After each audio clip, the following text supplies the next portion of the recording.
आप पढ़े लिखे हैं, अच्छी नौकरी करते हैं और महीने की सैलरी भी ठीक ठाक है, लेकिन फिर भी आप अपने ही शहर में एक छोटा सा घर नहीं खरीद सकते।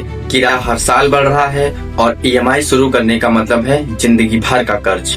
क्या गलती आपकी है या ये सिस्टम ही युवाओं के खिलाफ खेल? आज हम बात करेंगे उस सच्चाई की जिसकी वजह से करोड़ों युवा भारत में एक घर खरीदने का सपना छोड़ चुके हैं। आज भारत ही नहीं बल्कि एशिया पैसिफिक के 91% शहर हाउसिंग अनअफोर्डेबिलिटी का शिकार हैं।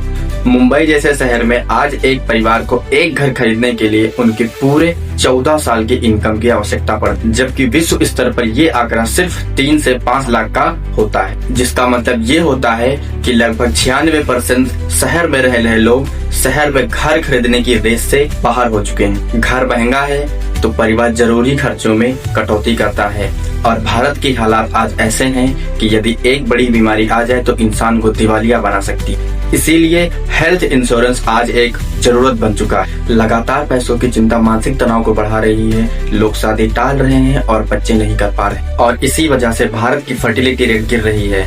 यदि ऐसा ही चलता रहा तो भारत भी साउथ कोरिया और जापान की तरह एजिंग पॉपुलेशन की ओर बढ़ सकता है। सबसे बड़ा पाखंड ये है कि देश में लाखों फ्लैट खाली पड़े हैं, लेकिन वो लग्जरी घर हैं। आम आदमी के डेवलपर्स कीमत घटा नहीं रहे हैं और ऊपर वालों के लिए ओवर सप्लाई है, जबकि नीचे वालों के लिए जबरदस्त।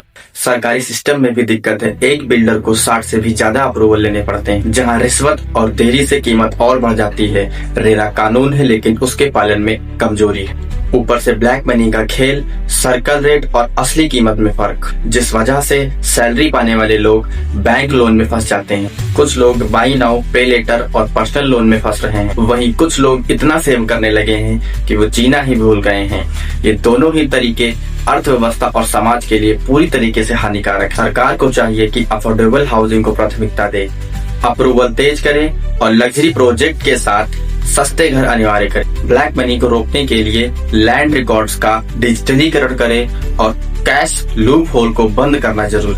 और व्यक्तिगत स्तर पे ये समझना बहुत जरूरी है कि महंगे शहर में किराए पर रहना कोई असफलता नहीं है। इमरजेंसी फंड बनाइए, स्मार्ट इन्वेस्टिंग कीजिए और ईएमआई के जाल में फंसने से बचिए। ये सिर्फ घरों की कहानी नहीं है, ये युवाओं के भविष्य की कहानी है। अगर हाउसिंग क्राइसिस कम नहीं हुआ तो लोग सिर्फ घर ही नहीं देश छोड़ने का भी निश्चय कर सकते। अब सवाल ये है, क्या हम इस सिस्टम को बदलेंगे या सिर्फ इसका बोझ उठाते रहेंगे? कमेंट्स में अपनी राय जरूर बताइएगा। यहाँ तक बने रहने के लिए धन्यवाद। मैं हूँ विकास चंद्रा, मिलते हैं नई वीडियो।